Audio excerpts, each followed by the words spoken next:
നമ്മളിനി മറ്റൊരു വാർത്തയിലേക്കാണ് പോകുന്നത്. അഭിമന്യു വധക്കേസുമായി ബന്ധപ്പെട്ടുള്ള വാർത്തയാണ്. ഈ വധക്കേസിൽ നിന്ന് ഒഴിവാകാനുള്ള നിയമ നീക്കങ്ങളുമായി പോപ്പുലർ ഫ്രണ്ട് ഓഫ് ഇന്ത്യ ശ്രമിക്കുന്നു എന്നുള്ളതാണ്. അഭിമന്യുവിനെ കൊലപ്പെടുത്തിയ PFI ക്യാമ്പസ് ഫ്രണ്ട് ഭീകര സംഘത്തിലെ 2 പേരുടെ വിടുതൽ ഹർജി ഇന്ന് വിചാരണ കോടതി പരിഗണിക്കും.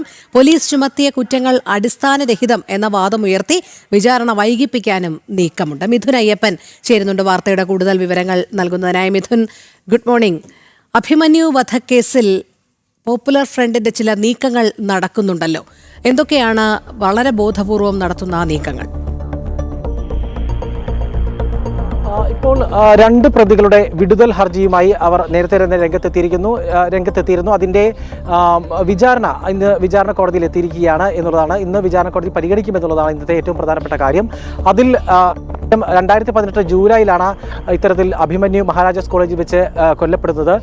ക്യാമ്പസ് ഫ്രണ്ടിന്റെ പ്രവർത്തകരും അതുപോലെ തന്നെ പോപ്പുലർ ഫ്രണ്ട് പ്രവർത്തകരുമാര് അതിന്റെ പിന്നിലെന്നുള്ളത് നേരത്തെ തെളിഞ്ഞതാണ്. ഇത് സംബന്ധിച്ച് 16 പേർക്കെതിരെ കുറ്റപത്രം സമർപ്പിക്കുകയും ചെയ്തിരുന്നു. പക്ഷേ 2018 കഴിഞ്ഞ നടന്ന സംഭവത്തിൽ ഇതുവരെയായിട്ടും അതിന്റെ ഒരു വിചാരണ ആരംഭിക്കാത്തത് വലിയ രീതിയിലുള്ള ഒരു തിരിച്ചടി ആയിരുന്നു. പക്ഷേ കുറ്റപത്രം സമർപ്പിക്കാൻ തന്നെ ഏറെ വൈകുകയും ചെയ്തിരുന്നു.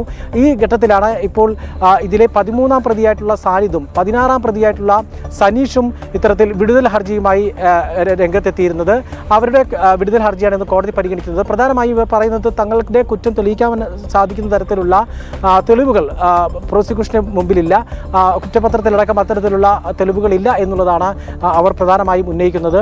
ഈ 16-ാം പ്രതിയായിട്ടുള്ള സനീഷാണ് ഈ സംഘടന സമയത്ത് SFI പ്രവർത്തകർ അതുപോലെ തന്നെ ക്യാമ്പസ് ഫ്രണ്ട് പ്രവർത്തകരും തമ്മിലുള്ള സംഘടന സമയത്ത് പോപ്പുലർ ഈ ക്യാമ്പസ് ഫ്രണ്ടിന്റെ പ്രവർത്തകരെ ഈ കോളേജിലേക്ക് വിളിച്ചു വരുത്തിയത് എന്നാണ് തെളിഞ്ഞതായി കുറ്റപത്രത്തിലടക്കമുള്ളത്. പക്ഷേ അതിനാവശ്യമായിട്ടുള്ള തെളിവുകൾ അത് തെളിയിക്കാൻ സാധ്യതയുള്ള തെളിവുകളില്ല, കെട്ടിച്ചമച്ചതാണ് അത്തരത്തിലുള്ള പല തെളിവുകളും എന്നെല്ലാമാണ് അവർ ഉന്നയിക്കുന്നത്. ഇതുമായി ബന്ധപ്പെട്ട കുറ്റപത്രം സമർപ്പിച്ചതിന് ശേഷം ഈ 2 പേരെയും വിടുതൽ ചെയ്യണമെന്ന് ആവശ്യപ്പെട്ടുകൊണ്ടുള്ള ഒരു വിടുതൽ ഹർജിയാണ് ഇപ്പോൾ ഇന്ന് വിചാരണ കോടതി പരിഗണിക്കുന്നത്. 2018 നടന്ന കേസിൽ ഇതുവരെയും വിചാരണ തുടങ്ങാത്തത് തന്നെ ഏറെ രീതിയിൽ വിമർശനം ഉന്നയിക്കപ്പെട്ടിരുന്നു. ഒപ്പം തന്നെ കുറ്റപത്രം സമർപ്പിക്കാനും വളരെ വൈകുകയും എല്ലാം തന്നെ ചെയ്തതാണ്. ഈ കേസിലാണ് ഇപ്പോൾ ഈ 2 പേരുടെ വിടുതൽ ഹർജി ഇന്ന് കോടതി പരിഗണിക്കാൻ പോകുന്നത്. എന്തായാലും അഭിമന്യു വധക്കേസ് PFI കിരാതന്മാർ കുത്തിക്കൊലപ്പെടുത്തിയ അഭിമന്യു വധക്കേസിൽ ആ പ്രതികളെ പുറത്തേക്ക് പോകാനുള്ള എല്ലാ മാർഗങ്ങളും നോക്കുന്നുണ്ട്.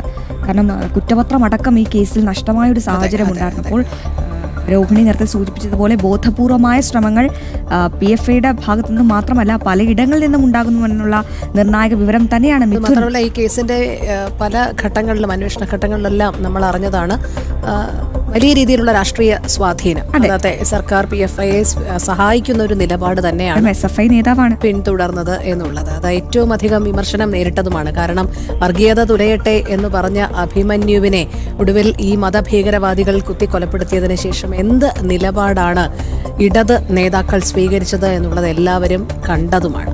തീർച്ചയായും.